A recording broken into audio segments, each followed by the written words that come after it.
Hola a todos, buenos días, espero se encuentren bien.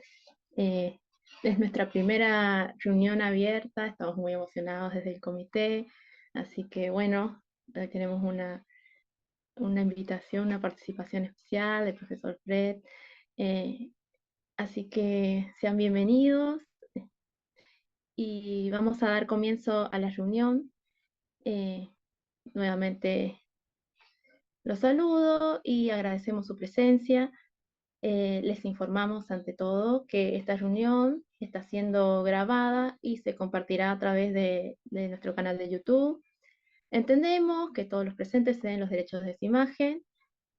Somos el Comité de Historiografía vinculado a la Red Latinoamericana de Estudiantes de Historia del Arte y esta es nuestra primera reunión, como ya dije, nuestra primera reunión mensual abierta, que marca el inicio de nuestras actividades de este ciclo 2024 y tenemos muchas actividades más programadas para nuestro comité que trabajamos en colectivo y como dije nuevamente, hoy disfrutaremos de la conferencia del profesor Fried Speer, en la que compartirá un poco de su perspectiva como antropólogo, químico y miembro de la Big History Association. Y el texto que vamos a debatir hoy es el lugar de las imágenes en las investigaciones de los regímenes religiosos en Zúrich, Perú, durante la década de 1980 y en las diapositivas van a encontrar, bueno,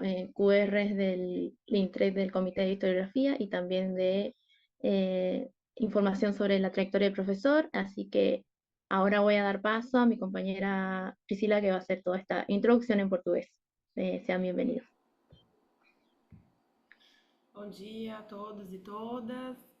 Agradecemos a presença de todos vocês, sobretudo ao professor Fred Speer, nosso convidado especial hoje.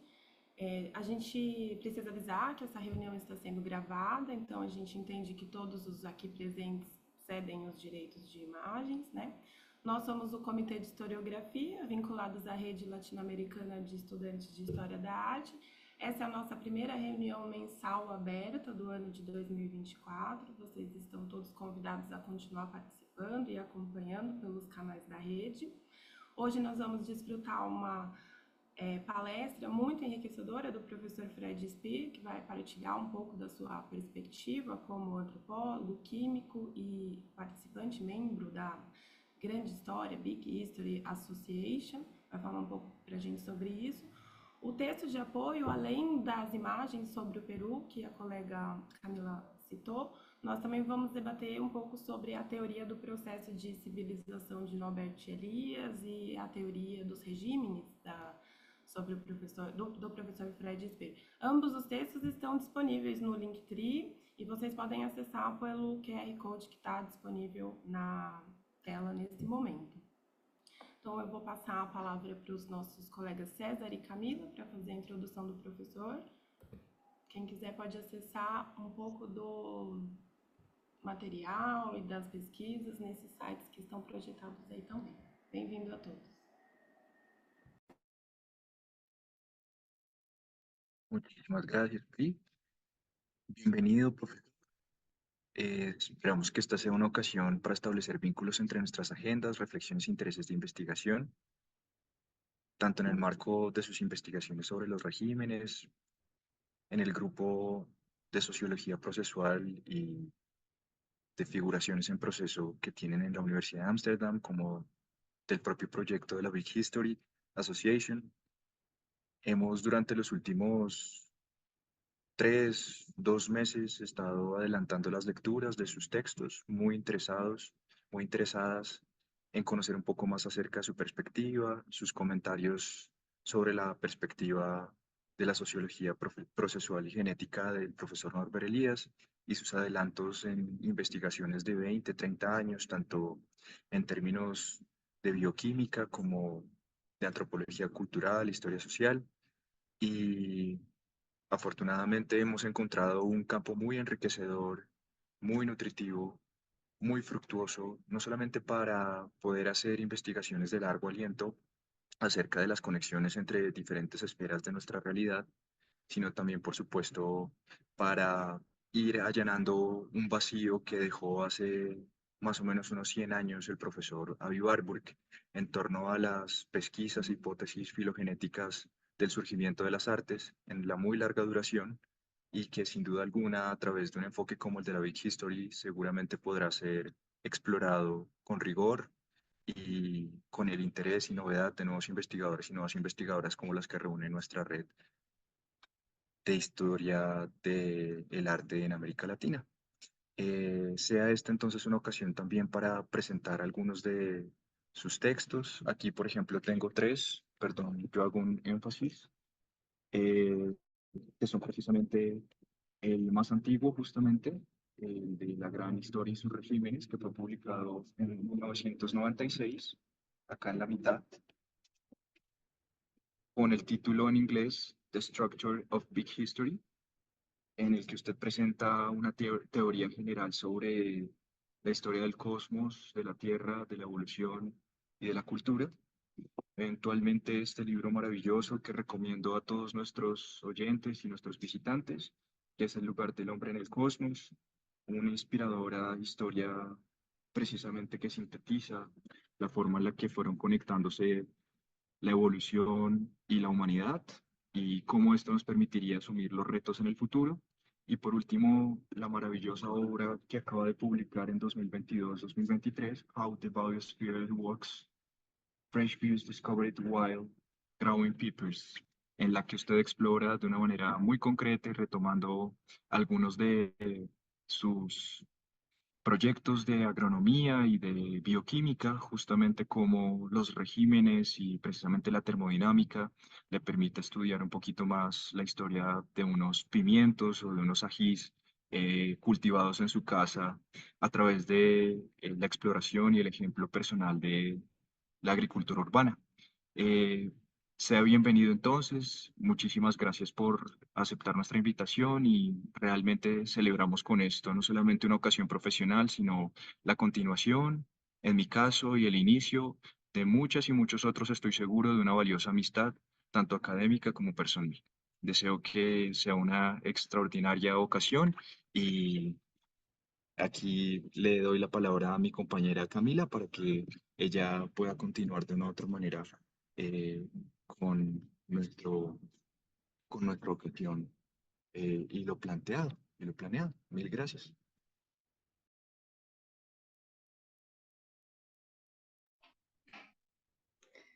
Eh, Muy lindas palabras, César. Voy a continuar con una formalidad, que es la presentación del profesor, que ya la están viendo en la diapositiva, y después voy a hacerle la palabra al profesor por si quiere eh, saludarnos antes de su intervención en la reunión.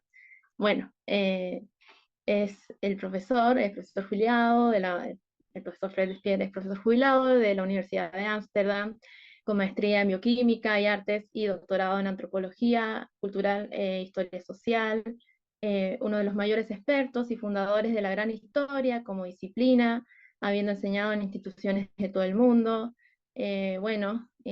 Repitiendo lo que dijo mi compañero, abordaremos temas significativos como su perspectiva teórica, el lugar de las imágenes en la historia de la cultura y las posibles conexiones entre la historia de la cultura y la historia natural de las imágenes. Y bueno, nuevamente, profesor, desde la red, desde el comité, le damos la bienvenida, agradecemos su presencia, su disponibilidad, su generosidad al participar con nosotros hoy y le cedo la palabra para un saludo inicial.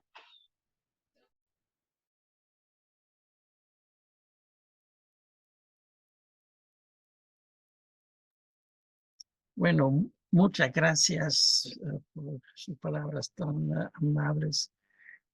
Antes de comenzar mi charla, quiero agradecer a su comité de historiografía de la Red Latinoamericana de Estudiantes de la Historia del Arte por su generosa invitación y espero mucho que no les voy a decepcionar.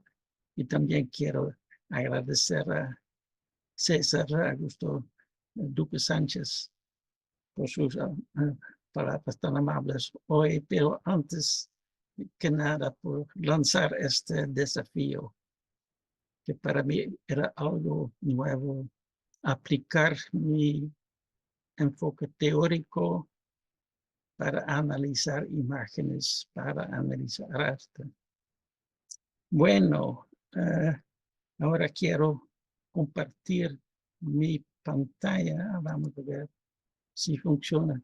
Hay que dejar... Professor, no comienzo todavía, ¿o qué pasa? não, sim, é só uma continuação da nossa apresentação e em seguida nós passamos a palavra para o senhor e o senhor pode fazer a projeção, tudo bem? Ok.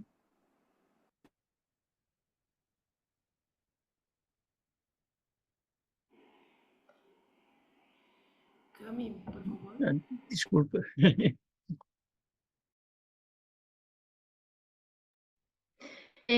No, no hay problema, profesor, son dificultades que son imprevistas. No, vamos a continuar antes de escuchar eh, eh, al profesor. Vamos a hacer algunas también pequeñas presentaciones, tanto de la red como del comité. Y bueno, ahora vamos a ceder la palabra a nuestros compañeros y a nuestros invitados. Y agradecer su presencia, a los coordinadores, nuestra presidenta de la red LEA, Dulce, a los coordinadores Marco y Macarena. Bueno, que sus esfuerzos mantienen el alma y la fuerza colectiva de la red y siguen aportando todo lo mejor de su parte, así que les agradecemos mucho. Y, y vamos a pasar la palabra a los chicos. Bueno, también antes voy a decir que este evento está programado para una duración de aproximadamente 1 hora y media. Y vamos, bueno, después va a seguir con una pequeña parte de preguntas y comentarios del público. Y ahora voy a pasar la palabra a nuestros compañeros de la red LEA. Bueno, hola, mucho gusto, muchas gracias por invitarnos. Bueno, agradezco también el nombre de Marco y de Dulce que andan por ahí en la llamada también. Agradezco al profesor por sumarse a este evento y obviamente al Comité de Historiografía por organizarlo, que siempre hacen actividades súper copadas e interesantes. Y nada, algo que caracteriza justamente las redes que son abiertas para que cualquiera pueda entrar, así que está buenísimo que esto suceda. Les cuento así medio rápido de qué va la red para bueno, poder dar lugar a que se desarrolle el resto del evento y pueda charlar con el profe invitado, que ese es el punto por el que todos estamos acá. La Red Latinoamericana de Estudiantes de Historia del Arte es una organización sin fines de lucro que está compuesta por estudiantes de grado y posgrado recientemente de Historia del Arte de diferentes universidades de América Latina. Aparte, se genera, o a partir de esta, lo que se busca es construir una plataforma de diálogo y gestionar diferentes acciones, actividades y eventos conjuntos justamente en el nivel de nuestra región, entendiendo que es una región afectada por diferentes cualidades específicas y localizadas de nuestra geografía y política e historia, y bueno, buscando también hacer frente a esa situación y cubrir, por un lado, cubrir lo que entendemos como necesidades faltantes y también generar este espacio donde activar otras cosas que quizá no son necesidades, pero sí son intereses o nacen de nuestras diferentes perspectivas y opiniones sobre lo que necesita, requiere el campo, o simplemente queremos hacer y queremos abrir, ¿no? Esos diferentes espacios. Entonces, la red empieza en 2020, justito antes de que se declare la pandemia en América, y las primeras universidades en formar parte fueron la Universidad de los Andes de Colombia, la Universidad de Lozano también de Colombia, la Universidad de Puerto Rico, la Escuela Nacional de Estudios Superiores de la Universidad Nacional Autónoma de México, la Universidad de Alberto Hurtado de Chile y la Universidad de Costa Rica. Una vez que se declara la pandemia, empiezan a sumarse también otras universidades gracias a la gran profusión, digamos, de estos medios alternos de comunicación que tienen que ver con las videoconferencias, que posibilitaron y dieron espacio, digamos, a que esto se desarrolle. Justamente la red se planta sobre 3 líneas base, que es la idea de ser horizontal, voluntaria y participativa, como estaba en la diapo anterior, pero me olvidé de decir. Y bueno, nada, sus actividades se plantean sin jerarquías internas, buscando siempre construir a partir del diálogo, como habíamos dicho hoy, tanto interpersonal como intergrupo, a partir de comités, que son autónomos y que siempre se busca, ¿no?, dentro de la red valorar el trabajo colectivo y esa generación del consenso a la cual lleva el diálogo, intentando que justamente no haya jerarquías explícitas o esas cuestiones que le criticamos a la academia y que no queremos reproducir. Bueno, si quieren saber más sobre la red, ahí tenemos redes sociales, si nos pueden seguir, nos pueden buscar, Instagram, Facebook, LinkedIn, y tenemos una página web que también está todo, si no me equivoco, en URL. Bueno, de nuevo le doy la bienvenida al profesor y las gracias al Comité de Historiografía en general por crear estos espacios. E, bueno, sigan. Muito obrigada, Maca, pela presença e pelas palavras. Eu passo agora para a nossa colega Heloíse, que vai apresentar um pouquinho do comitê. Bom dia, pessoal. Estão me ouvindo bem? Tá. Nós somos o Comitê de Historiografia, vinculados à Rede Latino-Americana de Estudantes de História da Arte, que a Maca acabou de apresentar, fundado em abril de 2021 e atualmente coordenado em gestão coletiva pela Priscila Rize e pela Camila Gutierrez. A gente se dedica à análise e discussão acerca dos distintos olhares e memórias construídos sobre o nosso passado para o nosso presente, bem como a escrita e a produção de novas histórias, artes e futuros. A gente atua como um campo coletivo de exercício prático e experimentações ensaísticas, e o comitê mantém seu caráter como grupo de estudos, com debates e discussões de textos previamente eleitos pelos membros. Muito obrigada, pessoal. A gente vai agora apresentar um pouquinho da nossa parceria com o Grupo Warburg Renascimentos, que hoje a gente celebra a primeira reunião. Obrigada, Elo. Então, eu vou falar só um pouquinho dessa nossa parceria, né, junto com o Comitê de Historiografia, inspirados pelas leituras do Warburg e pelas discussões que a gente fez durante o ano de 2023. Nós celebramos a parceria no ano passado, o professor Fred nos prestigiou também com uma palestra do professor Cássio. Em breve vai estar disponível pelas redes, né? Então, o grupo de pesquisa, o grupo de estudos Warburg e Renascimento também se comporta como um grupo de pesquisa, se reúne mensalmente e se dedica a esses debates, estudos e reflexões coletivas, tanto sobre o Renascimento numa perspectiva ampla, né, de discussão, e seus reflexos e seus diálogos com a América Latina, tanto na perspectiva da historiografia e a pesquisa da ciência cultural de Warburg e seus desdobramentos. Então, estão todos convidados também a participar. Quem quiser ter mais informação pode acessar pelo QR Code. Eu vou passar a palavra para o nosso colega Serzinando, que vai falar um pouquinho do nosso guia biográfico e também membro do Comitê de Historiografia e do Grupo Warburg e Renascimentos. Bom dia a todos.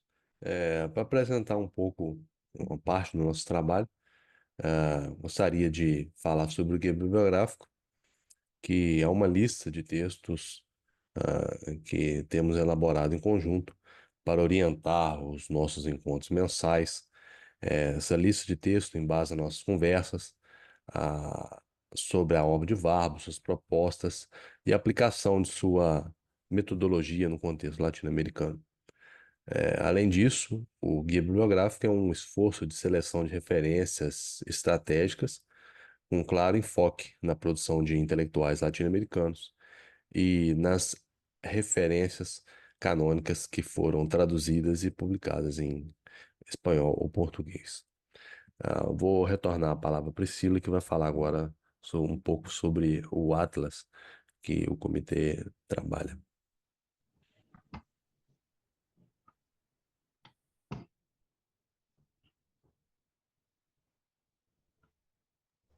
Abrir o áudio. El micrófono.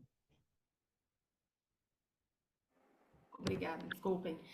Só fazer um comentário de que no guia bibliográfico ele está disponível, né, pelo QR Code, mas dizer também que a partir de agora o professor Fred Speer é uma das nossas referências, né, que também vai estar sendo discutida e a partir de agora também tenho certeza que nos inspirará muitíssimo. Além do guia bibliográfico, a gente trabalha num Atlas Mnemosine para a América Latina, inspirado pela proposta de Warburg, né, para uma ciência da cultura e análise de imagens, num entendimento amplificado também. Eu vou falar brevemente, né, assim, essa proposta de ciência da cultura do Warburg, que a gente compreende que essa proposta se materializa na Biblioteca Warburg para a ciência da cultura, e é nesse sentido que o comitê também se propõe a oferecer um guia bibliográfico, umas sugestões de críticas e reflexões amplificadas sobre essas histórias e narrativas que têm pautado a nossa cultura. E também entendendo esse atlas como uma ferramenta pedagógica, como o próprio Warburg utilizou, né, no sentido de promoção e reflexão e análise e visualização das imagens numa perspectiva em diálogo com a literatura e como parte de uma cultura dinâmica, sempre em desenvolvimento. Então, também estão todos convidados a participar, a colaborar, estamos sempre conversando com essas ideias em nossas reuniões. Eu vou passar a palavra para a Camila, lembrando que nossas reuniões são mensais, todos estão convidados, todo último sábado do mês é aberta, mas também o Comitê de Historiografia recebe membros internos para colaboração e trazer ideias, como nossos colegas têm trazido durante esses anos. Muito obrigada a todos e boa reunião.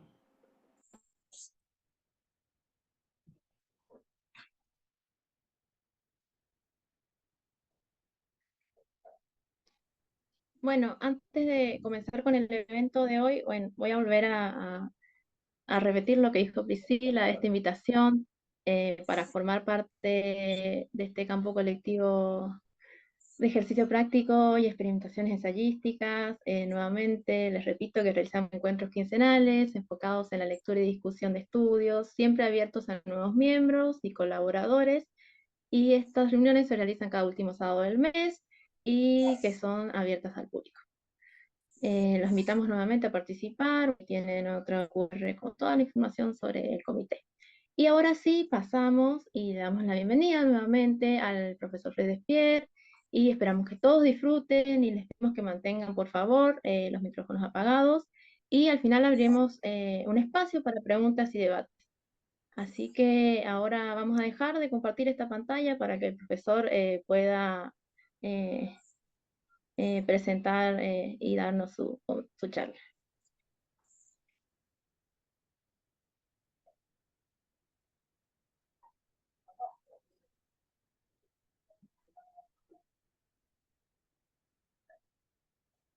A ver.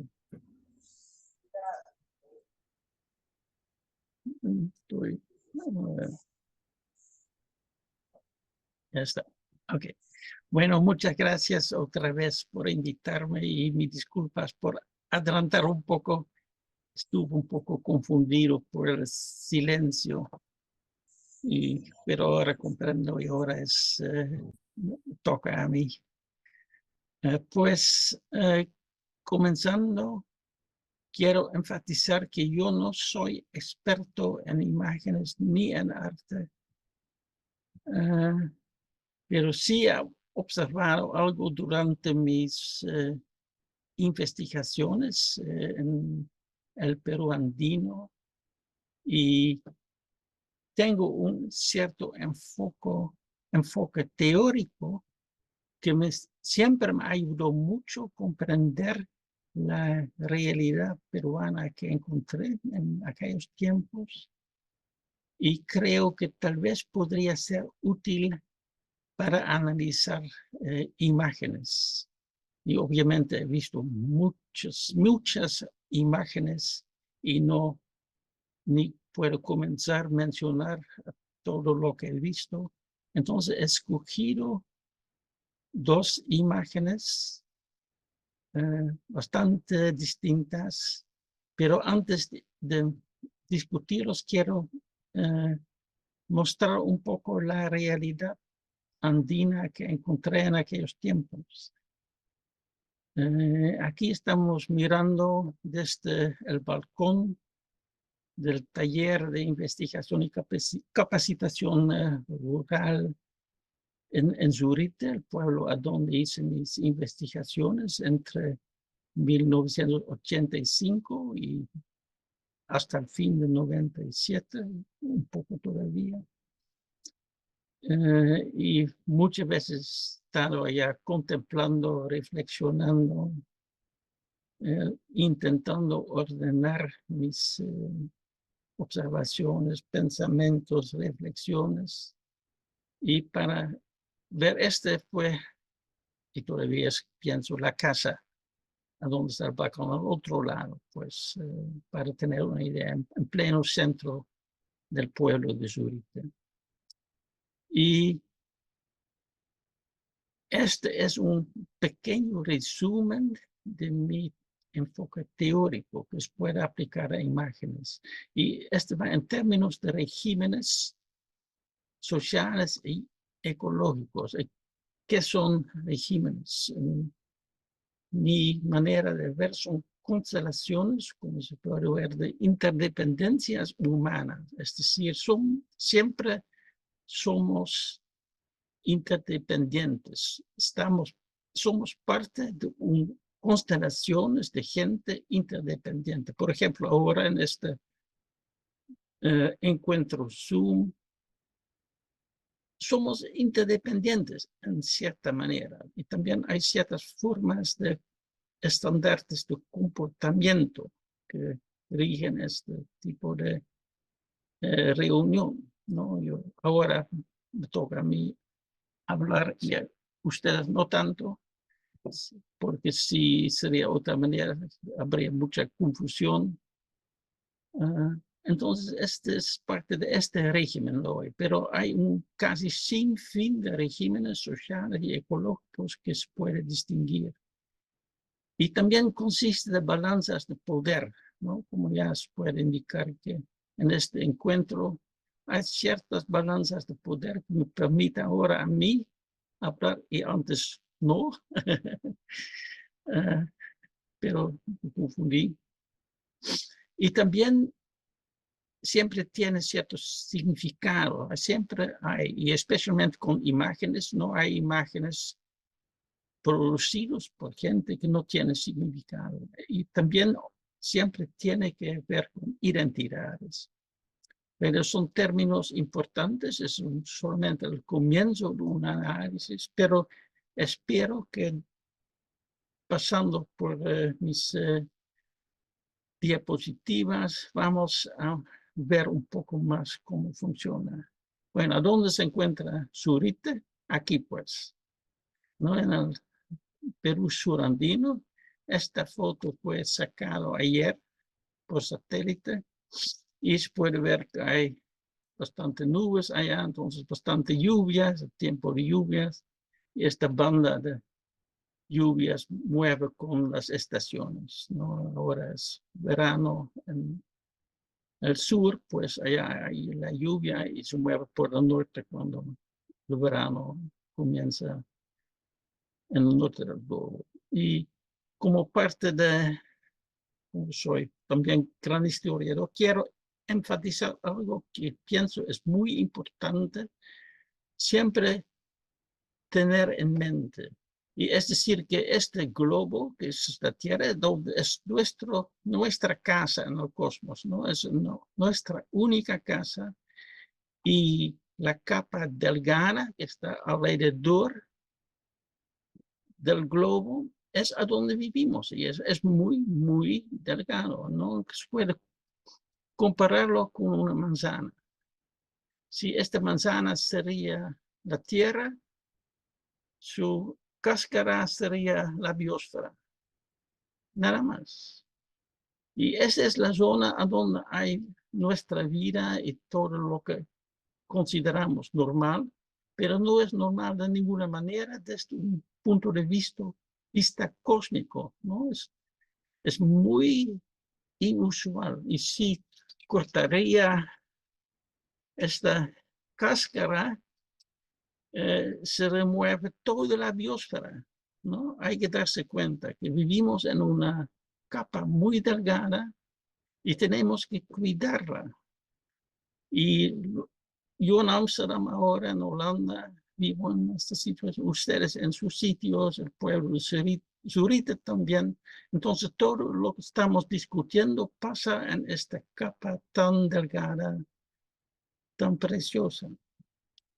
Bueno, este es el pueblo de Zurita desde una cierta distancia y se encuentra una zona que se llama Antapampa, es aquí, y es una reducción hecho en los tiempos de Francisco de Toledo, en 1570, algo así, poniendo 4 pueblos en distintos lugares dentro de un pueblo que se llama reducción.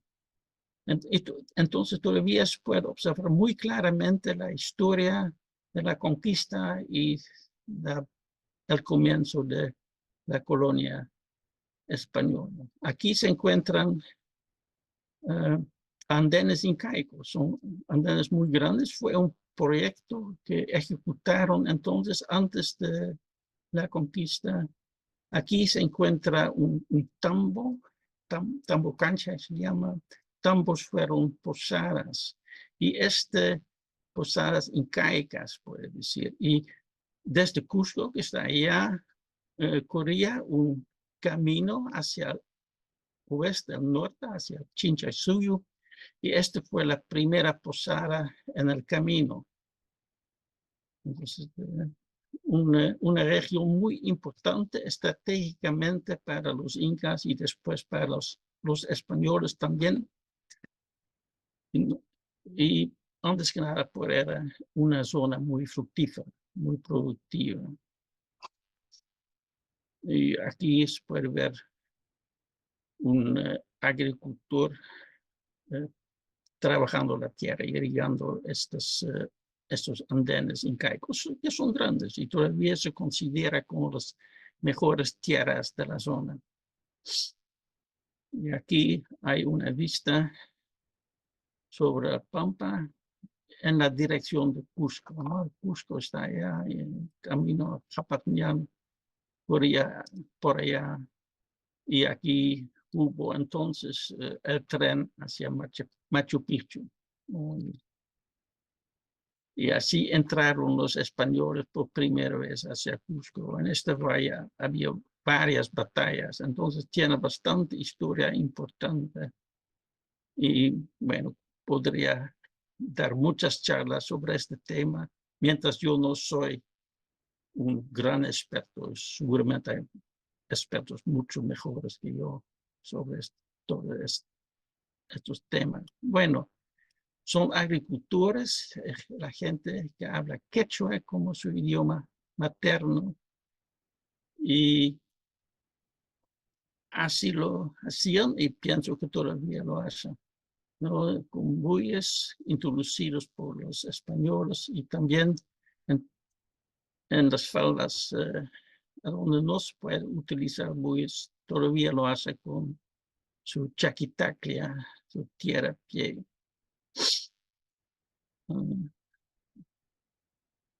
Y las mujeres también trabajan en el campo, pero antes que nada cocinan la comida y lo traen a los trabajadores cuando están trabajando en el campo. ¿No? Y así lo hace mi comadre Teresa, moliendo maíz con su batán, y su hija Paulina tostando fideos en su cocina, ¿no? Una manera de vivir que era bastante distinta con lo que conocí yo, pero cuando se contempla la historia humana, es una manera de vivir bastante común durante la historia. Entonces me di cuenta entonces que nuestra manera de vivir moderna es la aberración, no es normal. Mientras lo que hacían ellos en términos de la historia humana era mucho más común. Y así mi compadre Julián dando comida a Elizabeth, ahora ya tiene más de casi 40 años ya. Bueno, como vuela el tiempo. y mi comadre Estefa preparando aja, chicha, en su manera, y mi compadre Hilario con su esquejo. No sé si ustedes saben qué es un esquejo, pero eso es una pequeña figura que se trae hasta Cusco, por ejemplo, desde Bolivia, y trae la buena suerte, pero hay que hacerlo fumar 2 días, el martes y el viernes, y si lo hagan, va a traer la buena suerte y está cargado con cosas deseadas. Bueno, todos son regímenes, ¿no? Lo que se ve, ¿no? Hacer la agricultura, preparar la comida, crear en esquejos y hacerle fumar y todo eso. Todos son regímenes de ciertas formas que se puede describir y analizar, y creo que son temas para libros enteros, que solamente estamos observando superficialmente ahora. Por ejemplo, este esquejo es parte de una tradición de curanderos bolivianos que existe ya por lo menos por 5 siglos, porque fue mencionado por los primeros cronistas españoles y probablemente preincaicos también. Y todavía trabajan allá ya, haciendo sus cosas, diríamos así, los Cayabaya se llaman.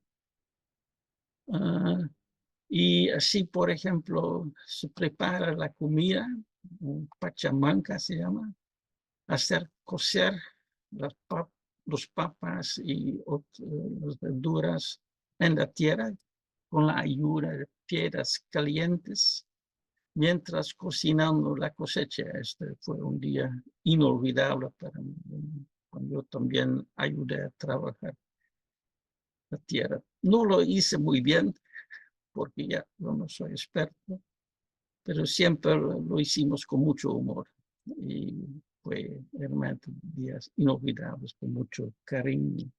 Todos son otra vez regímenes, ¿no? Regímenes de una manera de vivir mucho más vinculado directamente a la tierra que la vida que vivo yo aquí en Amsterdam, probablemente que vivo ustedes en sus situaciones, que son otros regímenes. Y este fue una celebración, una fiesta, la clausura de sus clubes de madres entonces, en la casa rural de Zurite. Y este fue una fiesta solamente para la gente misma. Ahora creo, mirando la televisión, TV Perú, que muchas fiestas se han convertido en atracciones turísticas, por lo menos por una parte. Pero este no lo fue, porque no había turistas. Ahorita solamente yo, no lo hicieron para mí. Y lo que se puede observar, por ejemplo, esta líquea que lleva esta mujer, que hay figuras que tejen las mujeres, ¿no? Figuras específicas que no comprendo yo, porque yo no puedo leerlo, pero ellos, y especialmente ellas, sí. Entonces, reflexionando sobre este tema, comprendí que tejer figuras es una forma de escribir, como jeroglifos de Egipto o caracteres de China, tal vez, que todos son regímenes, ¿no? No es un arte completamente libre, porque las figuras tienen su forma específica. Y entonces una líquea así contiene una historia, y yo no puedo leerlo porque yo no soy sabio competente, pero ellas sí lo pueden leer. Entonces existe ya un mundo entero de regímenes de escribir con telas que no comprendo, pero sí admiro. Bueno, es mi apuntando todo eso, lo que pude entonces en el taller. Bueno, otra vez quiero enfatizar la importancia de los regímenes. Ustedes ahora han visto algunos regímenes sociales y ecológicos en acción, ¿no? Y ya han visto algunos de sus significados y también se puede decir, por ejemplo, estas líneas con sus figuras significa identidades andinas que hay que comprender, hay que ver en acción para comprenderlos y para empatizar con eso.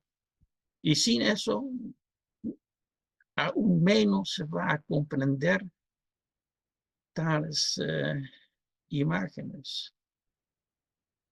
Bueno, ahora vamos al centro de Cusco, que es un mundo bastante distinto, como ustedes pueden observar, ¿no? Con su templo de los jesuitas, tan impresionante, con su pileta, también en su forma impresionante. Otra vez son regímenes de arquitectura, que tiene su historia, que tiene su tradición, tiene sus interdependencias, y investigar un poco aquella iglesia. Y bueno, se puede decir realmente mucho, hasta cierta medida es parte de su estructura, es italiana, su diseño, pues tiene influencias italianas en pleno centro de Cusco. Mientras la pileta fue importada desde los Estados Unidos, desde New Jersey, pues tiene sus influencias. Todos son regímenes, muchos regímenes ya se puede ver en acción aquí. Y quienes estuvieron andando en la Plaza de Armas entonces, algunas chicas que estaban vendiendo su faja, sus chumpis, y se puede ver también sus figuras, ¿no? Que cuentan algunas historias. Y a mí me gustó su faja, su manera de ser. También me di cuenta que en Holanda, chicas de aquella edad no tienen que trabajar así, no están andando vendiendo cosas, ganando dinero, pero ella sí. Entonces tiene una vida bastante distinta, y entonces siempre ellas creían que yo compraría sus fajas, que de vez en cuando lo hice. Entonces tengo toda una colección aquí, y también les invité una heladita de vez en cuando, o les ayudé un poco con sus necesidades, y para mí fue una alegría cuando volví a Cusco para hacer compras y recoger las cartas en el correo. Entonces no había internet, no había correo electrónico. Cuando yo llegué a la plaza, ellas estaban corriendo hacia mí, ¿no? Era una alegría para mí. Me hizo sentir un poco más en casa y allá en Cusco. Y así se lo hacen, ¿no? Es luz marina con su telar, muy, muy sencillo, pero ya en su edad sabe cómo hacerlo, y también sabe escribir un poco, ¿no? En su faja, su chumpis. Entonces, todos son otra vez regímenes específicos que se puede observar y analizar. Y otra vez, no soy experto de ninguna manera, pero sí lo he observado y comprendo que hay un mundo entero que casi no conozco, que no comprendo, pero que es muy, muy interesante. Bueno, otra vez en la Plaza de Armas, y ahora vamos a contemplar una pieza de arte que realmente me impactó a ella. Y lo pasó por parte de una muy buena amiga, Selena Cervantes Monteagudo, que está presente aquí. Hola, Selena. Y que es una muy buena antropóloga y que me invitó a visitar una galería cerca de la Plaza de Armas. Yo no me acordé exactamente cuál fue, pero sí me acordé de la galería misma. Entonces le pregunté esta semana y ella todavía lo sabía, entonces me contó.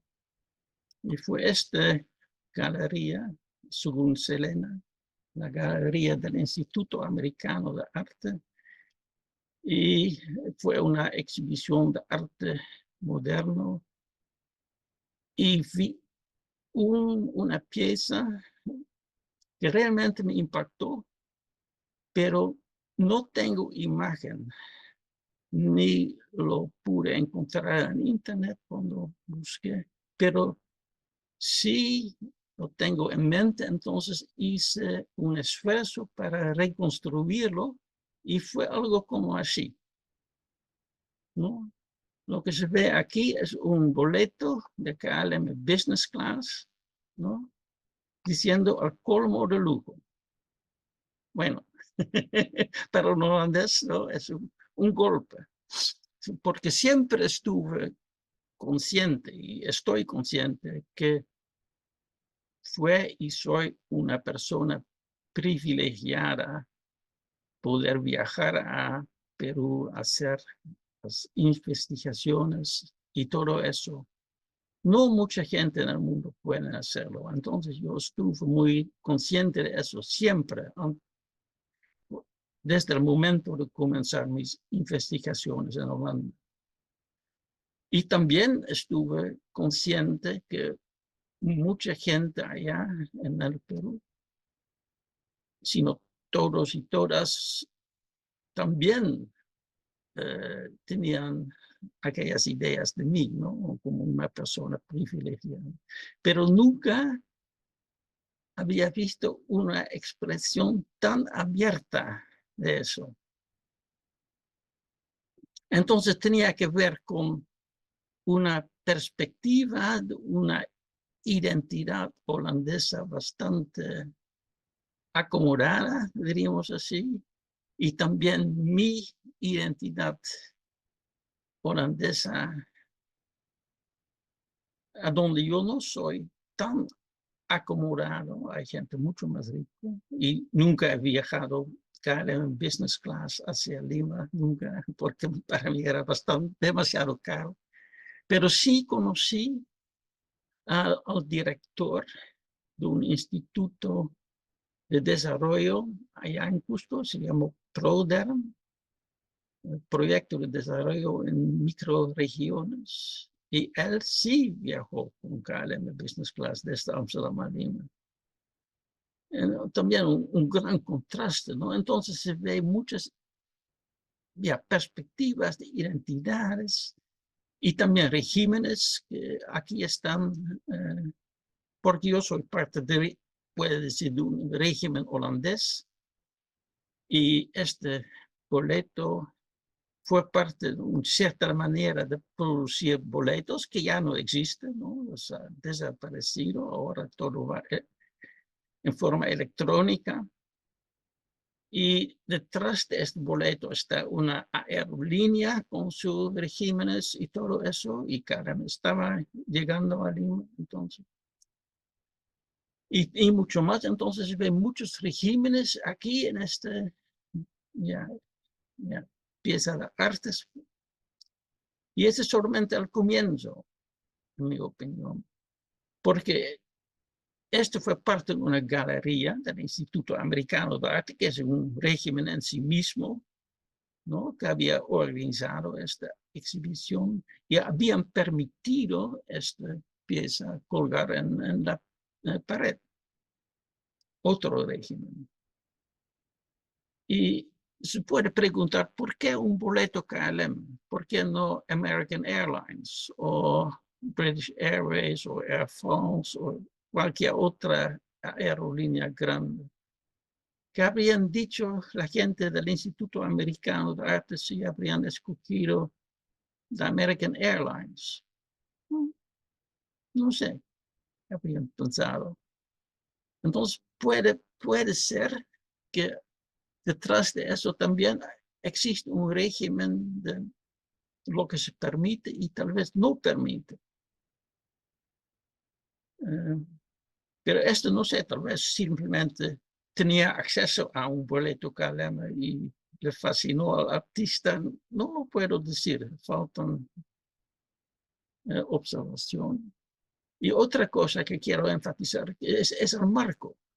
No es exactamente el marco, pero estoy convencido que hubo un marco allá y esta clase de marco significa que este es una pieza de arte.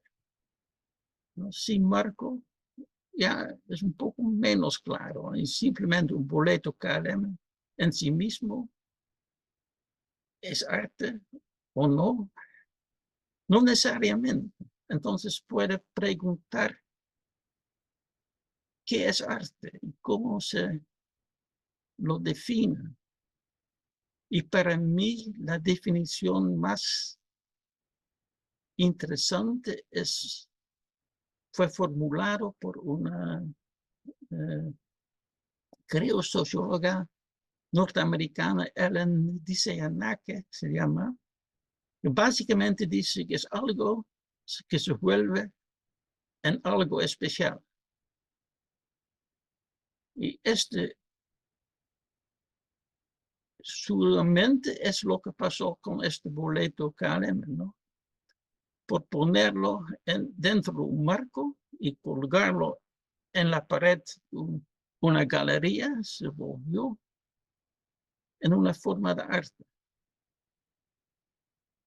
Todos los regímenes, otra vez. Entonces también se puede preguntar desde cuándo hay marcos que definan arte como arte.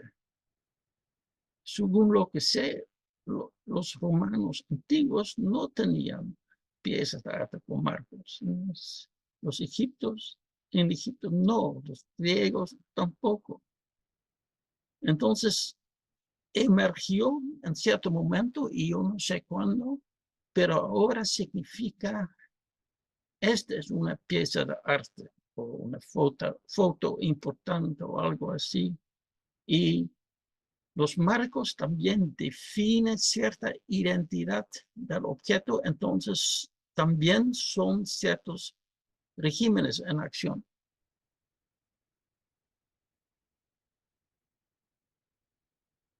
Bueno, voy a mostrarles unas imágenes que no voy a elaborar, pero sí encontré fascinante. Esta es una pileta construida en los años 90 en pleno Cusco, que se llama Pacha. Es una pileta neo-incaica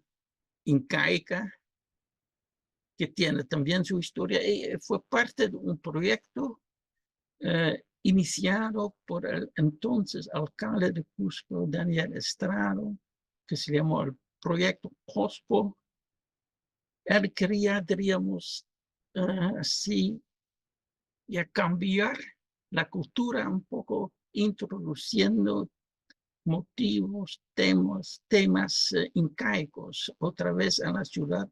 Y esto fue parte de los cambios de balanzas de poder en la región después de la región agraria de los años 70, cuando la gente indígena ganó mucho poder porque ganaron sus tierras y acceso a sus tierras, posesión, mientras los hacendados lo perdieron.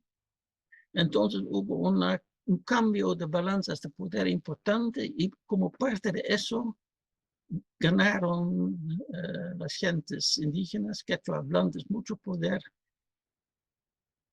y la gente, digamos, hispanohablantes en Cusco lo veían como cierta amenaza, ¿no? Y se daban cuenta que hay que hacer algo para cambiar nuestra manera de hacer cosas. Y este proyecto Cusco fue y es el nombre quechua de Cusco, fue parte de eso.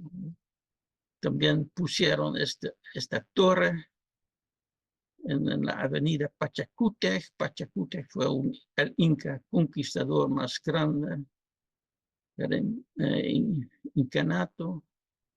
Está ya, Pachacútec significa algo como volteando, el que voltea la tierra. Entonces, bastante importante en la historia incaica. Y otro tema es dibujos de toda la historia, ¿no? De toda la historia de la región en una pared. Valdría la pena también analizarlo con más detalle. Pero otra vez son ciertos regímenes, ¿no? Y este tema es la vida agraria, ¿no? Los campesinos, las campesinas, pero un poco idealizados, puede decir. Es decir, civilizado para el consumo urbano, se puede decir. Y abajo se puede observar las piedras incaicas, ¿no? Son otros regímenes, porque y todo eso. Bueno, y esta fue la biblioteca central de la Universidad Nacional de San Antonio Abad Cusco, ¿no? Con su otra vez su manera de presentar. Esta es cómo vamos a afrontar el futuro, y con un intelectual muy importante en el Perú, José Carlos Mariátegui. Todos imágenes, todos regímenes en su manera, que se puede analizar, creo, utilizando estos conceptos. Pero ahora vamos a aproximar al segundo imagen que quiero discutir un poco más profundamente, y comenzando en este templo de Zurite. Adentro, afuera no se puede observar ninguna imagen, nada, ¿no? Nada. Pero adentro sí, bastante, realmente bastante. Y por ejemplo, su día fue Virgen del Carmen, cerca de su día, cuando saqué la foto, con su altar cubierto de plata, con muchas figuras de la época de la colonia, también de la época de la colonia, el santo oficial de Zurite, San Nicolás de Bari, la entrada del templo. Esto fue antes de reconstruir el templo, para arreglarlo. Y también estos lienzos que se llama Escuela Cusqueña de Pintura, que es importante en la área. Todo otra vez regímenes, no es completamente libre, porque hay ciertas maneras de ver, de recordar cómo se hace un altar, un santo, todo eso. Entonces, otra vez se observa varios regímenes por lo menos. Pero quiero concentrarme un poco en esta escuela cusqueña, porque casi todos los lienzos fueron hechos en el Cusco, en un barrio que se llama San Blas, que está muy cerca de la catedral, de la Plaza de Armas, a donde vivieron por siglos artistas que lo hicieron y todavía viven, todavía siguen viviendo y siguen produciendo tal arte. ¿No? Otra vez puede decir cierto régimen que se puede tocar aquí. Y voy a ahora enfocar en una sola imagen, es la imagen del señor de Banca. Ustedes afuera del Perú tal vez no conocen al señor de Banca, pero cuando se dice señor de Banca dentro del Perú, yo pienso que todo el mundo lo sabe. Es un peregrinaje cerca del Cusco, y voy a explicar un poco más luego. Pero primero quiero decir que es un peregrinaje muy importante para mí, lo voy a explicar también. Pero mira este marco, ¿no? Ese marco es un estilo que aquí en Holanda nadie lo hiciera así, ¿no? Es un estilo con una identidad muy, muy cusqueña, pero tal vez más en América del Sur, América Latina, no lo sé, pero parece que es bastante cusqueño este estilo. Bueno, fue hecho por la familia Mendívil. La familia Mendívil es una de las familias que ya por siglos están produciendo tal arte religioso. Y eso no existe aquí, no hay. Pero allá sí. Es muy interesante, una tradición, básicamente un proceso, un régimen que existe por siglos y sigue haciendo tales cosas. Y se encuentra en esta calle, allá está la Plaza de Armas, en la dirección, en la espalda está el barrio San Blas, la Plaza San Blas. Y un poco más abajo se llama calle Hatun Rumillo, que eso significa calle con la piedra grande, esta piedra con dos ángulos, es muy famoso en Cusco. Bueno, se puede ver aquí en el boleto que está ubicado su empresa allá. Bueno, al señor de Banca, ¿qué es? Es un peregrinaje cerca de Cusco. Su día es 14 de septiembre. ¿Y por qué fue importante para mí? Porque yo tenía, llegando al Perú por primera vez en agosto de 85, tenía un supervisor peruano, el doctor Jorge Villafuerte Recharte, antropólogo en la UNSAC, que tenía su casa en Zurite, su taller, como hemos visto, y antes de ir por allá tenía que dar un examen.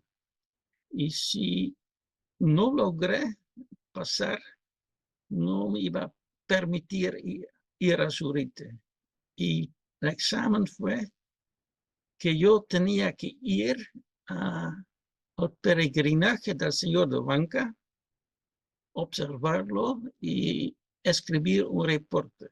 Y si mi reporte sería suficientemente satisfactorio, sí me permitiría ir a Zurich. Bueno, no sabía mucho de este peregrinaje, no sabía muy poco, muchas cosas cuando llegué por primera vez. Pero sí lo hice y iba por allá y comencé a investigarlo. Y así se ve desde una distancia, ¿no? Es el mismo torre. Aquí, la foto aquí está sacado desde acá, desde allá. Y vi que hay gente de varias clases que estaban andando de Anta, cerca de Zurite. Yo no había estado en Zurite todavía. Y cerca de un cerro muy grande, se llama Pachatusan. que es un cerro importante incaico, y hubo procesiones, y también hay corre el agua y mucha gente lavando su ropa o bañándose en el agua porque se considera milagrosa el agua. Todo, ya no sabía antes, pero conversando con la gente, así lo descubrí. Y también hay gente que cuidaba la situación. No había policía de ninguna manera, pero se puede decir que hay cierta policía religiosa que se llaman celadores, que mantienen el orden allá. Ahora se ve otra vez muchos regímenes distintos vinculados con este peregrinaje. ¿Y por qué está aquí este peregrinaje? Bueno, felizmente vendieron un pequeño librito, que es esto, el señor de Banca y su novena, lo compré, leí, y dice que en 1675, creo, pasó un milagro allá, porque un indio, como dijeron entonces, llamado Diego Quispe, estaba escondiéndose por los españoles y intentando regresar a su tierra, pero tenía que esconderse obviamente. Y cerca allá hubo una roca, y allá de un momento a otro vi una aparición de Jesucristo flagelado, ¿no? En la roca. Pues fue considerado un milagro, y después de un siglo, cuando ya dice había cierta veneración, pasó otro milagro, una persona que fue curado, y llegando a Banca, la situación allá, reconoció en la roca la figura de Cristo que le había sanado, pues otro milagro. Entonces comenzaron a ir por allá como peregrinaje, habían pintado su imagen en la roca según la aparición de gente de la escuela cusqueña, pintores que lo hacían, y así lo hacen. Y también creen allá que trae la buena suerte, pero hay que construir su casa. Y esto es lo que están haciendo allá. Con piedritas están construyendo sus casitas. También venden sus casitas, ¿no? Para gente un poco más acomodada que pueden pagarlo. Y lo tengo aquí todavía, esto lo compré yo. Y pues es como el Ejeco, ¿no? Es una idea de gente pobre que venerando algo tal vez puede conseguir riqueza. Pero esta es la imagen, tal como se encuentra en este templo, bien cuidado por la Orden de la Merced, que son los custodios de este peregrinaje. Pues esta es la imagen, y quiero discutir un poco más en comparación con la otra imagen del boleto KLM, y compararlo. Porque se puede decir que el boleto KLM es único como forma de arte. No hay copias, no hay nada, no hay variaciones, es solamente una pieza de arte nada más, y yo no sé si todavía existe o no. Pero es parte de una expresión bastante libre en el arte moderno. Podría haber sido otra cosa, bastante distinta, sin problema. ¿no? Ah, entonces puede decir que en el arte moderno hay bastante libertad de expresión y hay artistas tal vez en todos los tiempos que están buscando los límites de lo que está aceptado como arte y lo que no está aceptado. Por ejemplo, puedes decir que el pintor holandés Vincent van Gogh no fue aceptado en su tiempo. Entonces su arte no, básicamente fue rechazado. Mientras ahora millones de turistas vienen aquí a Amsterdam para el museo para verlo y se paga realmente mucho dinero. Entonces, un régimen de apreciación puede cambiar bastante durante el tiempo. Y ha pasado muchas veces. Y este es sobre el arte moderno, pero en cada época creo que hay artistas que están buscando los límites de lo que está aceptado dentro de regímenes de arte. En nuestros tiempos, el artista Banksy, por ejemplo, lo está haciendo. Pero esta imagen de ninguna manera se puede cambiar. Bueno, esa es la pintura que compré yo, porque para mí se volvió en mi santo hasta cierta manera, porque me ayudó a pasar el examen y era Zurich, ¿no? Entonces, y también muy cerca de mi cumpleaños, otra razón para ser mi santo.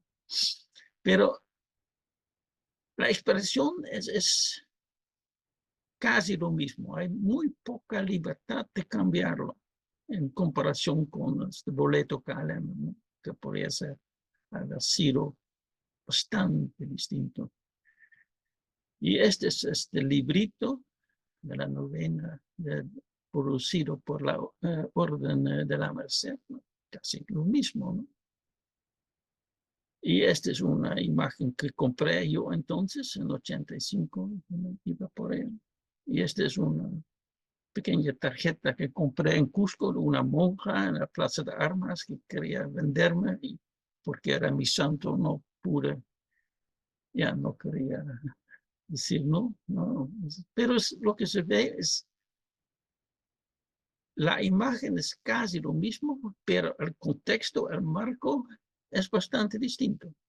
Este no importa tanto, puede ser cualquiera, no importa, pero la imagen es casi la misma. ¿Y por qué es eso? Porque es obviamente un régimen bastante estricto. Y es porque hay esta constelación de gente que cree en la importancia de esta imagen, de este peregrinaje, que han ido allá y han traído a sus casas también imágenes o por lo menos recuerdos de eso y cuentan historias y no les gustaría cambiarlo porque esta es la imagen tal como es, ¿no? Pintado en la roca, como la tradición es. Y cambiarlo sería hacer algo realmente mal visto.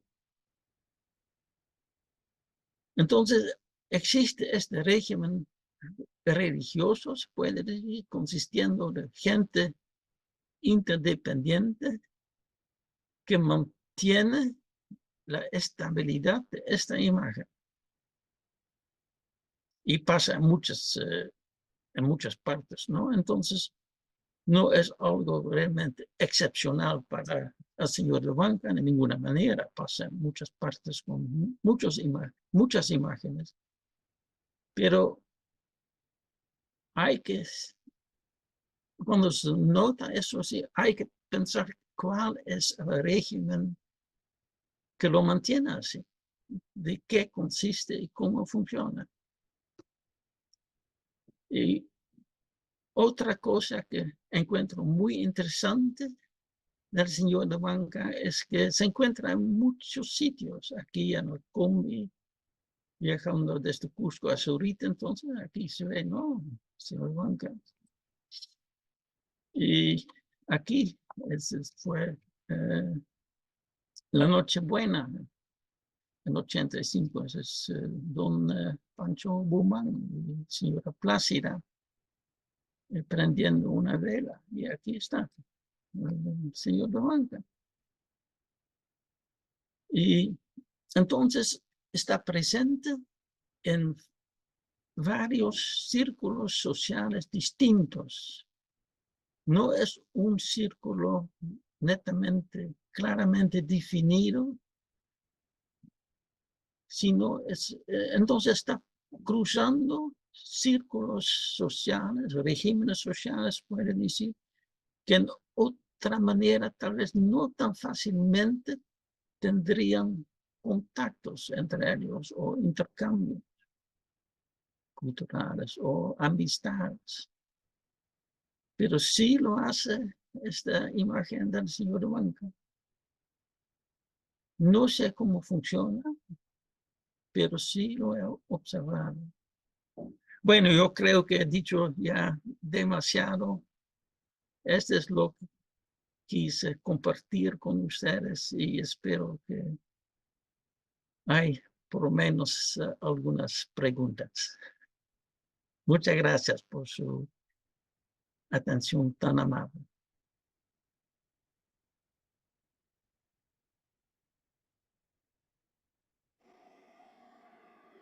Muito obrigada, professor.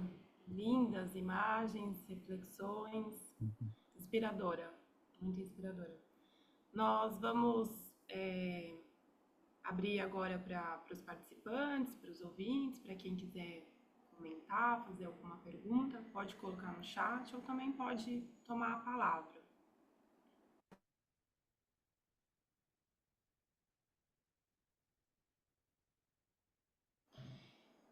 Enquanto o pessoal se esquenta, eu gostaria de fazer uma pergunta, mas se o senhor não compreender, eu vou pedir para o meu amigo César ou a Camila fazer a tradução em espanhol. Quando o senhor fala desses diferentes regimes, né, que orientam todas as nossas formas de viver, né, na questão ecológica, eu gostei, achei interessante pensar os modos de vida, a alimentação, a coletividade e a lida com a terra, né? Mas também com a própria religiosidade e as crenças.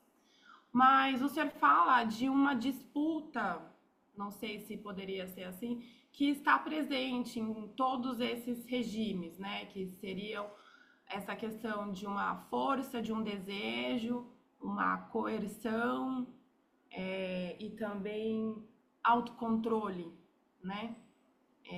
Então, assim, eu também vejo, relacionando um pouco com as coisas que a gente tem pensado no comitê e esses últimos debates sobre o Warburg e as palavras do professor Burucua também, mas, assim, esse entendimento da arte e das expressões artísticas dentro de vários regimes que coexistem, né? Mas essa questão de uma disputa, de que há ali algo que quer acontecer, quer ser resolvido e necessita de esquemas e formas para ocorrer e continuar.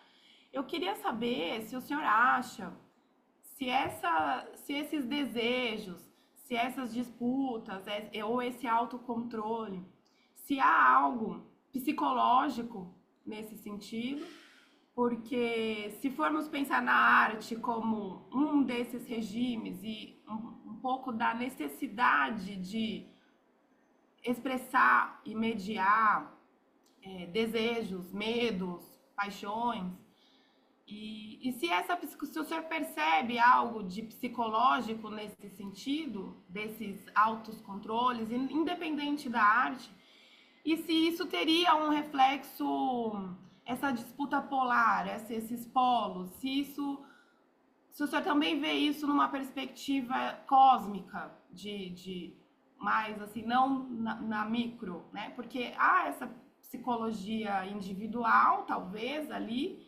mas num sentido amplo de disputas de necessidades e liberdades, um pouco nesse sentido.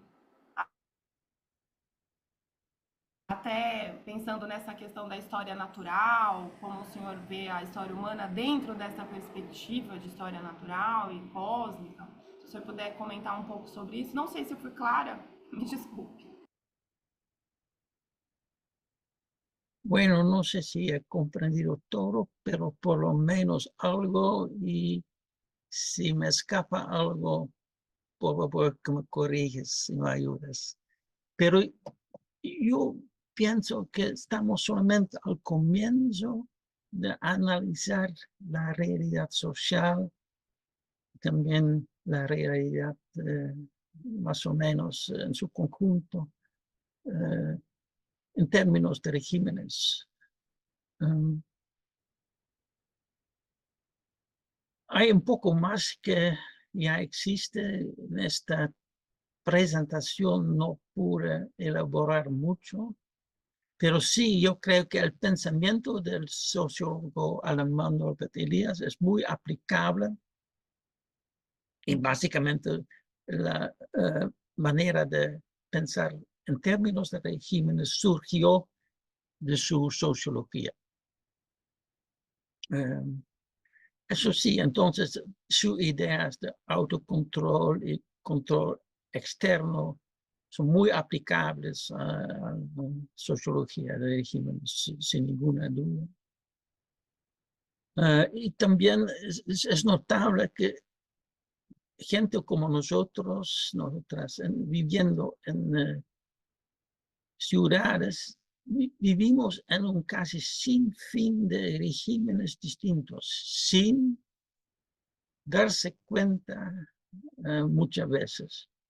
Entonces, estamos aprendiendo desde el comienzo de nuestras vidas vivir en tales regímenes y comportarnos según sus supuestas reglas. Pero no es una situación que siempre ha existido. Cuando va atrás hacia tiempo de cazadores, recolectores, por ejemplo, seguramente hubieron menos regímenes, también regímenes distintos. No estamos cazando, ¿no? Ni recolectando. Entonces, estos regímenes se han perdido casi por completo. Entonces puede analizar la historia humana como el desarrollo de ciertos regímenes y la desaparición de otros. Pero hay cada vez más regímenes distintos, a mí me parece, especialmente en situaciones urbanas, un poco menos tal vez en el campo, pero sí hay también una variedad considerable. Pero porque uno ya está enculturado en sus propios regímenes, uno no se da cuenta casi, porque parece normal, así es, ¿no? Cuando se va a la escuela es así, cuando se va a una tienda es otra cosa, y el tráfico, ¿no? En la casa, bueno, un sinfín de regímenes que se puede observar. Pero cuando uno va a vivir en otro país, en otra situación social que uno o una no conoce, ya uno ya está confrontado con una ignorancia tan grande, casi total, sin saber qué hacer, ¿no? Me pasé como cuando comencé a vivir en Zurich, porque no conocí casi nada de sus regímenes. Entonces me comporté como un pequeño niño, ¿no? Y ellos se daban cuenta de eso, y ya hemos hecho nuestras bromas y todo eso. Y pasando más tiempo allá, aprendiendo mucho, se aprende sus regímenes hasta cierta medida por lo menos, y otra vez se crece hasta ahora, tal vez comencé a ser un adolescente, algo así, pero nunca un adulto. Pero haciendo eso y después volver al país de origen, uno está confrontado, o yo por lo menos, con la realidad que ahora sí veo muchos regímenes aquí y ya no son normales. Y esta era tal vez la parte más difícil de mi investigación. No hacer la misma, pero sí volver a supuestamente mi país, que ya no fue mi país.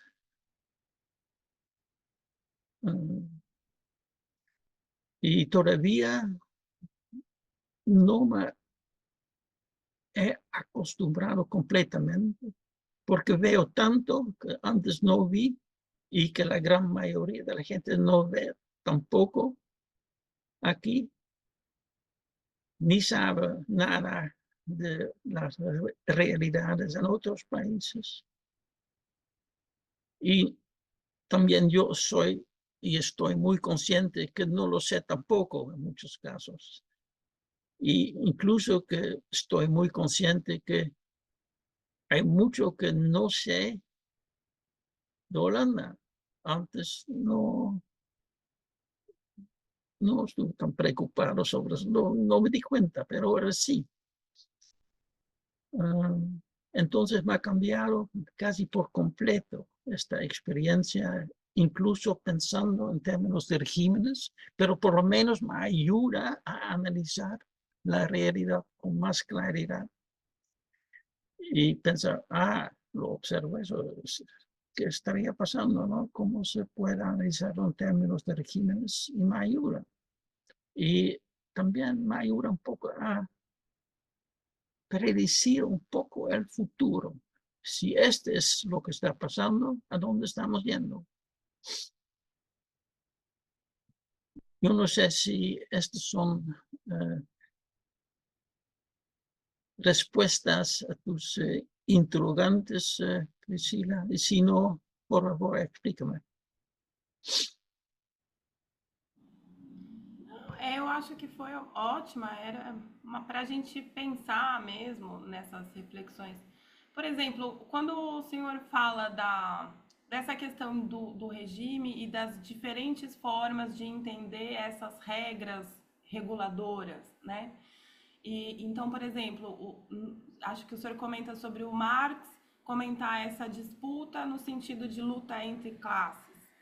E outros exemplos nesse sentido, de que o regime ele tenta regrar, né, uma desordem, né?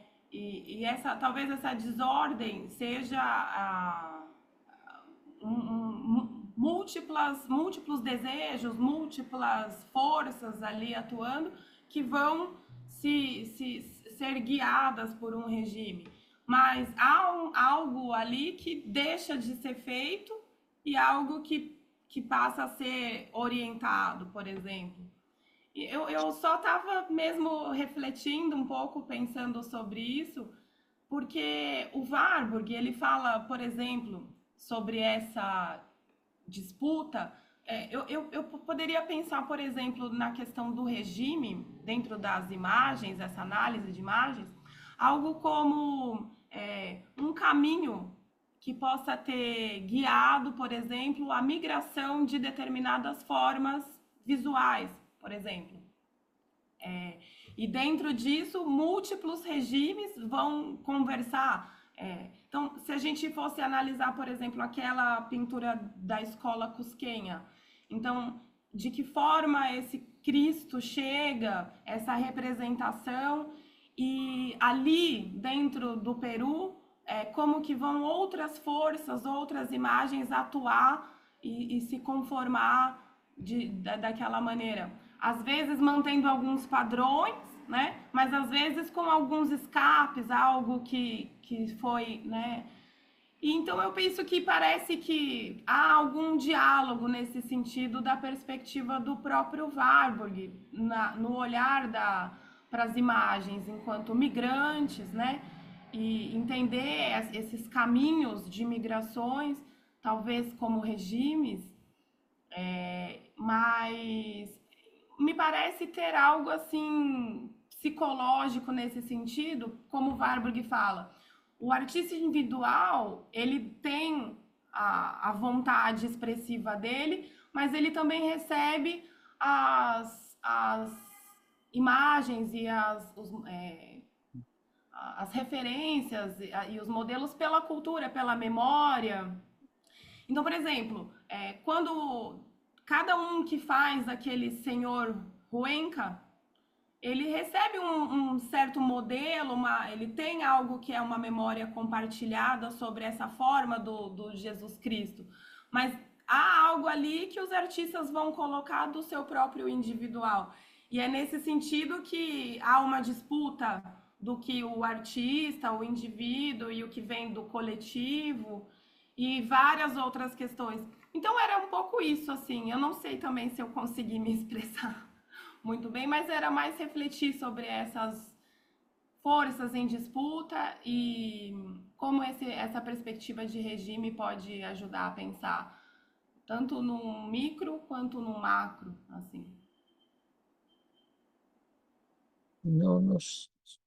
No sé si comprendo todo, pero voy a intentar a contestar lo que comprendo y si falta algo, por ayúdame. Sí, yo creo que son procesos y también procesos de interacciones entre gente distinta con sus olas de migraciones, pero también ya otras influencias. Por ejemplo, la escuela cusqueña fue influido por pintores flamencos, es decir, del sur de Holanda, de Bélgica. Entonces, Holanda y Bélgica como estados todavía no existían, pero sí. Entonces, lo que se ve en el Ciudad de Banca, hasta cierta medida, es una influencia flamenca.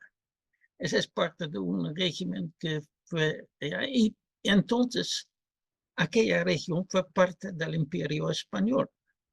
Entonces, los artistas podían viajar fácilmente dentro del otro régimen, ¿no? Mientras un régimen político en ese sentido. Pero los pintores flamencos fueron influidos en su parte por pintores italianos. Entonces era costumbre entonces ir a Italia para aprender su forma de arte. Entonces también había arquitectos y también artistas italianos al sur del Perú, hasta en Bolivia. Entonces en aquellos tiempos intercambios de estilos, de regímenes y combinaciones nuevas, puede decir, resultando, pero siempre y solo cuando fueron permitidos, por ejemplo, por los poderes eclesiásticos y estatales. Si no, no tenían oportunidad de aparecer en sus templos de entonces. Entonces, hay formas de control también. Pero otra vez voy a decir, teóricamente, estamos en el comienzo de estudiarlo y formularlo con más precisión, teóricamente.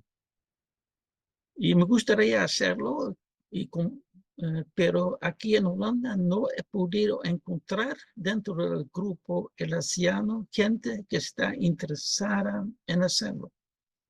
Ellas más se conforman al pensamiento de Norbert Elias tal como fue formulado para él y no quieren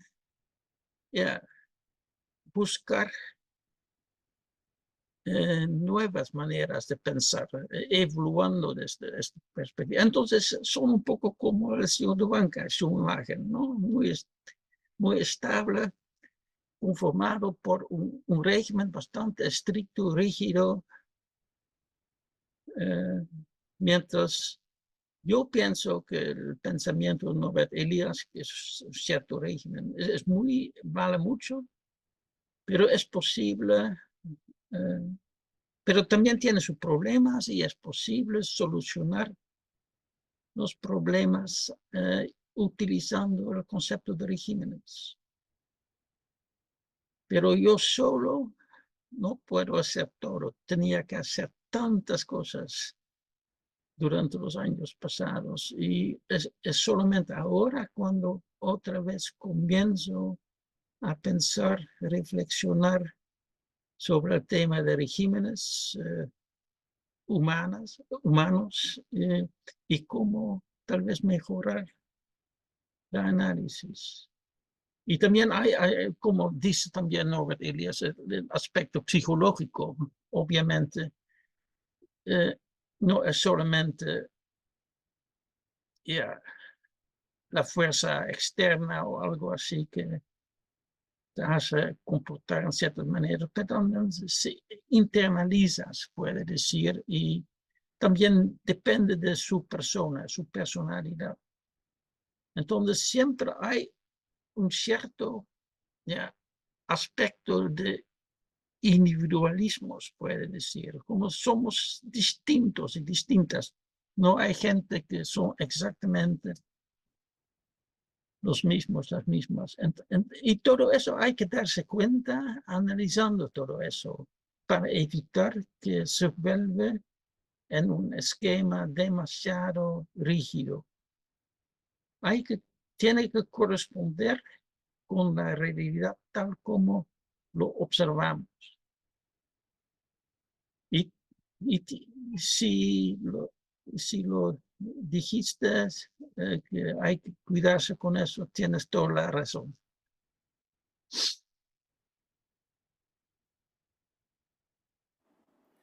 Eu, particularmente, espero que o Comitê de Historiografia seja um desses espaços onde vocês possam frutificar essas reflexões, porque com certeza é muito interessante, muito promissor.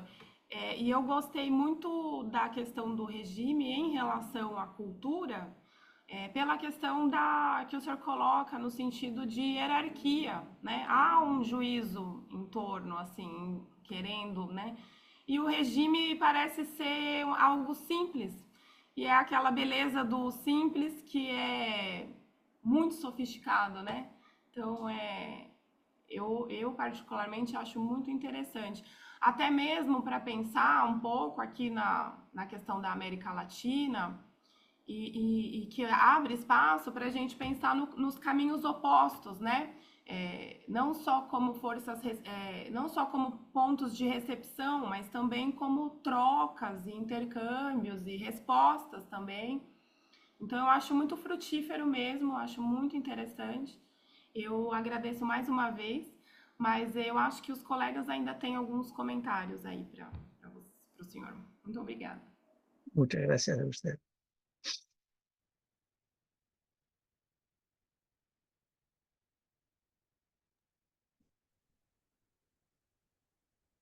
Perdón, tengo un par de inquietudes, novedades, elementos interesantes que surgieron a partir de escucharte, profe.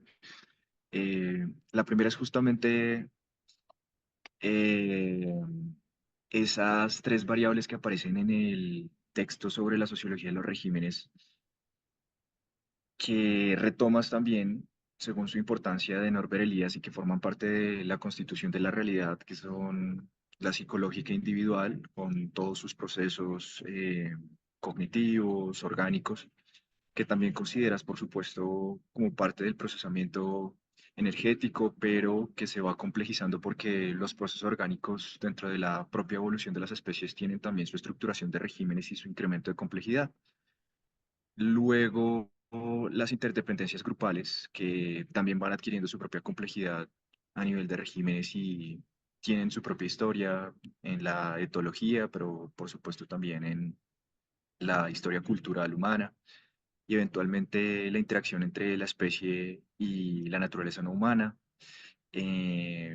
y cómo ello también va generando condicionamientos por la enorme superioridad y jerarquía que adquieren las fuerzas no humanas frente a la propia organización de las formas humanas de coexistencia y los propios individuos. Y allí, pues justamente uno ve, sobre todo ahora, cuando van disminuyendo, digamos, las posibilidades humanas de agencia y ante el control de esas fuerzas no, de la naturaleza no humana, ante el cambio climático, etcétera, cómo se van desregulando, entre otras cosas también, esas otras dos esferas, la individual y la grupal. Y, y siento que hay una, digamos, también alternativa y un apoyo, digámoslo así, al que el propio Norbert Elías y que entre nosotras dos hemos conversado bastante, para poder encontrar caminos de explicación ante, sobre todo, las variables psicológicas y simbólicas, que es la teoría de Jean Piaget, sobre la psicología y la equilibración energética, eh, que en el plano simbólico pues justamente va permitiendo que los cerebros humanos vayan adquiriendo, en las dimensiones simbólicas, una suerte de oportunidad para regularse. Mm, Entonces eso me pareció bastante interesante a partir de las preguntas de la compañera y de la amiga Priscila. Creo que nos podemos apoyar también en ese desarrollo posterior al propio profesor Avi Warburg, que nos ofrece unas pinceladas muy rigurosas y muy relevantes a partir de la psicología experimental de Wilhelm Wundt y, y de otros psicólogos del siglo XIX, y que también se empiezan a explorar en otras agendas durante el siglo XX, y que seguramente en este contexto de abrir nuevas agendas y de nuestras interacciones, de las del grupo, de contribuir a tu proyecto, podrían también ser muy fructíferas. Las otras dos son un poquito menos, prospectivas, y son un poquito más, digamos, de contemplación del proceso tuyo. Y es que hay dos cosas que llamaron mucho la atención de tu experiencia. La primera es el distanciamiento que lograste, eh, para poder explicar de todas maneras, el proceso dentro de tus interacciones durante 5 años en Zurich. Y me gustaría también que nos comentaras de pronto un poquito cómo fue esa experiencia, porque también hubo una suerte de involucramiento, compromiso, engagement dentro precisamente del espacio, cuando nos cuentas que tú mismo, alcanzaste a escoger a San Nicolás como tu propio santo, ¿sí? O sea, como que de todas maneras ahí hubo un involucrarse, simbólico, ¿cierto? ¿Y cómo lo mediaste como científico, tal vez, de pronto como ser humano? Y lo segundo que me llamó mucho la atención es pensar un poquito en la ilusión de nuestros ejercicios pedagógicos, que son casi que propios de la ruta profesional, y es cómo este proyecto justamente nos enseña algo muy valioso sobre la educación, y es que a veces explicar no necesariamente quiere decir justificar, o comprender no necesariamente quiere, decir justificar. Ni de un lado, del lado occidental, en el que nosotros nos podemos comprometer a veces con estas ideas un poco, no sé, como agresivas, de superioridad cultural, en las que llegamos a otro lugar y justamente como turistas, decimos, ay, pero es que ellos son menores, o cierto. Uno a veces, como tú mismo dices, se reconoce como una persona que no tiene todas las habilidades que requiere un tipo de régimen, ¿cierto? No sé, por ejemplo, como qué lugar valdría la pena elucubrar un poquito, qué lugar podríamos ocupar como seres humanos modernos dentro de una sociedad de cazadores-recolectores. Seguramente no podríamos tener las mismas habilidades, y seguramente tendríamos que ceder mucho y ser muy dependientes de otras personas que tienen muchas más habilidades en agrícolas, muchas más habilidades en la propia caza y recolecta anteriores, etcétera, etcétera. Entonces también, digamos, como que esa superioridad, digamos, nos limita la comprensión, y es la superioridad del turismo cosmopolita. Y, y en la educación, ¿cómo se podría dar eso? Eso es bien bello, ¿no? Porque es una educación transcultural, una educación que valida de todas maneras las creencias, pero desde una perspectiva que puede llegar a ser, o trascender un poquito los límites de la propia explicación de las dos partes. que nos dice pues justamente ahí hay variables simbólicas, hay los tres universos, individual, grupal, no humano, que hay muchas más cosas sin necesidad de reconocer o autocentrarnos en nuestra propia cultura como un elemento de superioridad que permite luego agenciar poder desde ahí sobre las otras culturas. Era un poquito eso y mil gracias de verdad por acompañarnos. Realmente es muy conmovedor, sobre todo encontrar esta experiencia. Siempre había conocido tu perspectiva más teórica, pero ahora creo que es mucho más valioso todo esto para incluso la propia vida cotidiana. Entonces, mil gracias y no quito más de ti. Muchas gracias, César, y también ya por tu desafío que lanzaste, ¿no? Porque por eso estamos aquí discutiendo, que a mí me gusta mucho. Primeramente, lo que podrías decir sobre este tema teórico, lo que dije sobre los círculos elasianos, antes que nada aquí en Holanda. No voy a decir que toda la gente que les interesa su sociología es así de ninguna manera, y especialmente creo que en América hispanohablante y tal vez también en Brasil, no lo puedo juzgar. Hay mucha apertura y mucho interés para cambiarlo, para mejorarlo. Y a mí me encanta, porque para mí me parece que su futuro está en su continente, no en este continente a donde estoy yo ahora. Y me encanta.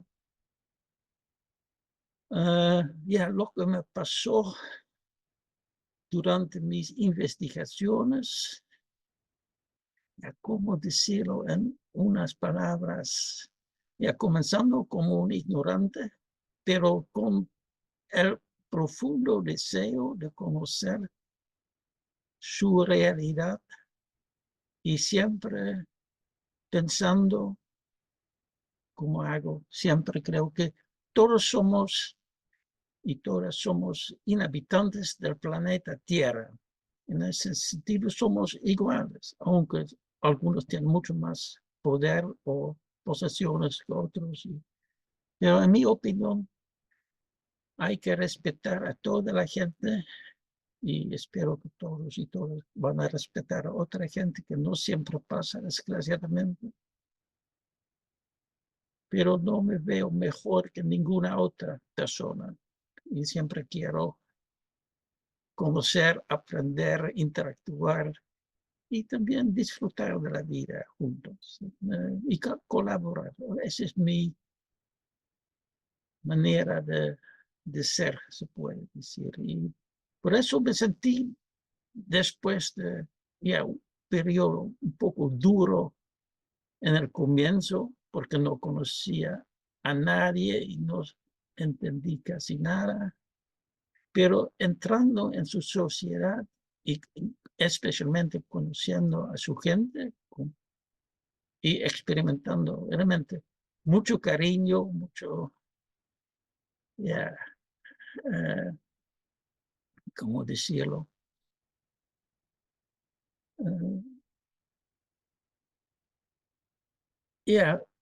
Un sentido humano que allá y pasa, creo, en muchas partes del mundo iberoamericano, que no te dejen solo, especialmente no en pueblos. Y entonces nunca me sentí solo allá. Y después de un tiempo, tal vez me sentí mejor allá que aquí en Holanda. Y todavía creo que me siento mejor entre gente con tu cultura que con mi cultura. Porque aquí ya, como dices, y es creo un proceso que explicó hasta cierta medida también Norbert Elias con su idea de establecidos y afuereños, ¿no? Esa es su figuración.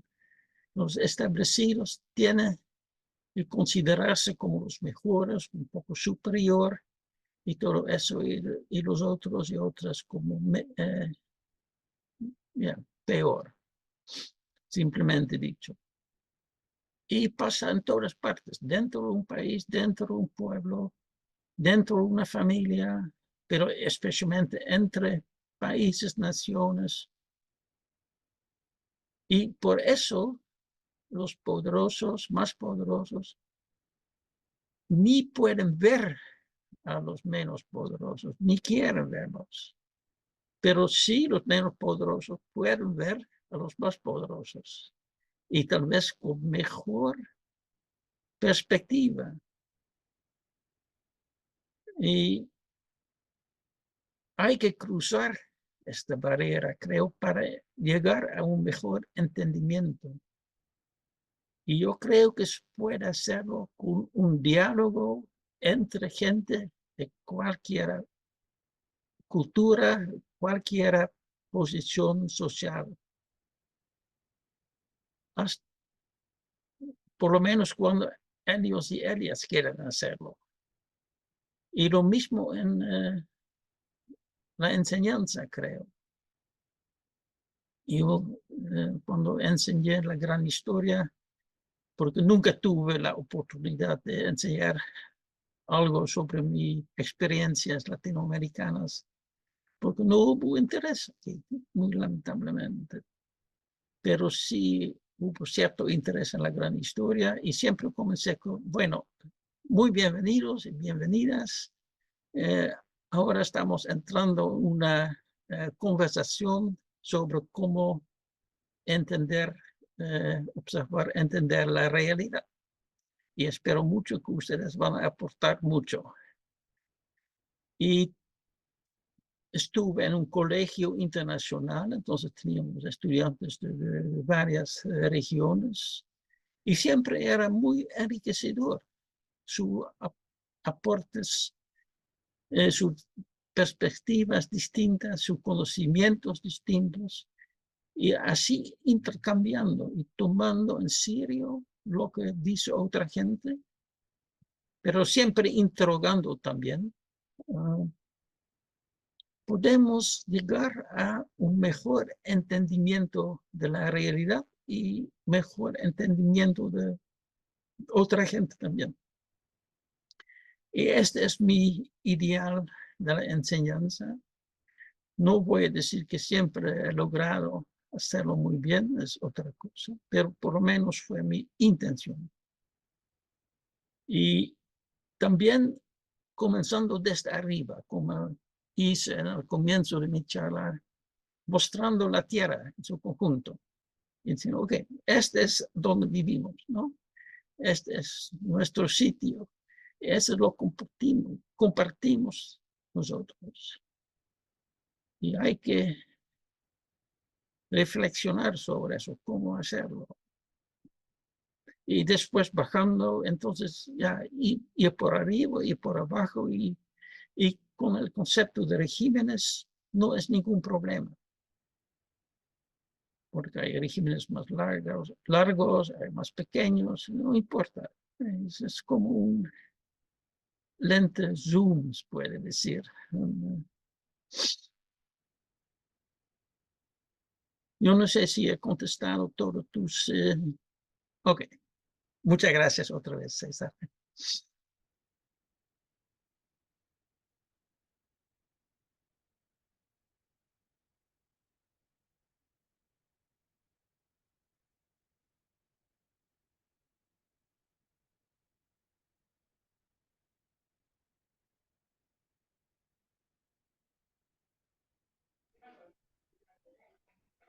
Bueno, no sé si alguien más tiene alguna otra pregunta. Este es el momento. Si no, ya estaríamos finalizando este encuentro, pero este es el momento, la oportunidad. Si, si alguien más quiere realizar alguna pregunta al profesor.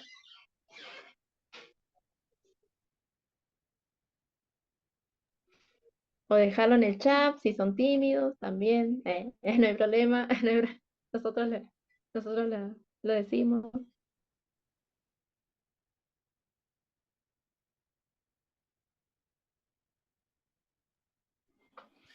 Bueno, Posso só fazer um comentário?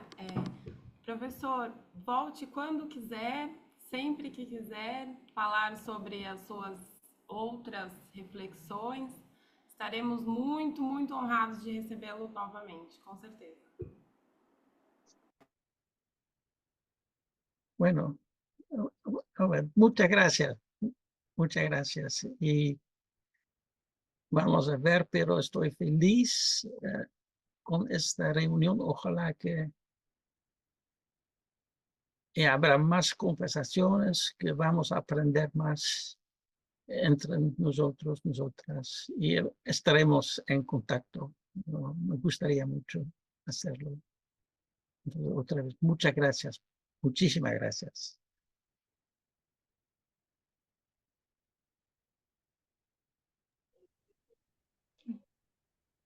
bueno, muchas gracias a usted, profesor, por su predisposición nuevamente. Bueno, agradecemos a la red, bueno, todos los organizadores, a los colegas del Grupo Barbour también, si hay alguno presente, a todos los oyentes que han participado hoy.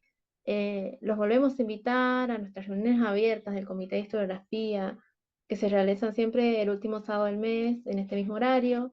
Y ya hemos pasado por el chat, hay muchas maneras de acceder a nosotros, al comité.